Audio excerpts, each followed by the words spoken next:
রাত্রিবেলা ডালের বড়া, আলু ভাজা আর ভাত বানিয়ে রাখা হচ্ছে কালকের জন্য। কারণ কাল আমাদের পাড়ায় শীতলা পুজো, তাই নিয়ম অনুযায়ী পুজোর দিন ঠান্ডা খেতে হবে, গরম খাওয়া যাবে না, আর আগুন ধরানো যাবে না যতক্ষণ না পুজো হয়। তাই আগের দিন এগুলো সব বানিয়ে রাখা হচ্ছে। প্রতি বাড়িতে বাড়িতে তো কুলো নিয়ে যাওয়ার প্রচলন আছে এই পুজোয়। পরের দিন সেই মতোই আমাদের বাড়িতেও চলে এসেছে কুলো।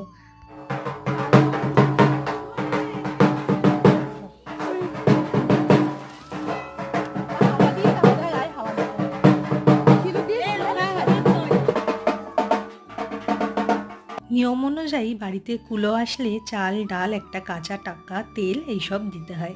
তো সেই সব দেওয়ার পর আমি ডালা নিয়ে যাচ্ছি সামনের মন্দিরে, যেখানে পুজো হবে, ডালা দিতে। তো সেখানে সবাই দেখছি ডালা রেখে দিয়ে গেছে। বাড়ি বাড়ি কুলো নিয়ে যাওয়া শেষ হলে এখানে শুরু হবে পুজো, সেই জন্যেই সবাই অপেক্ষা করছে।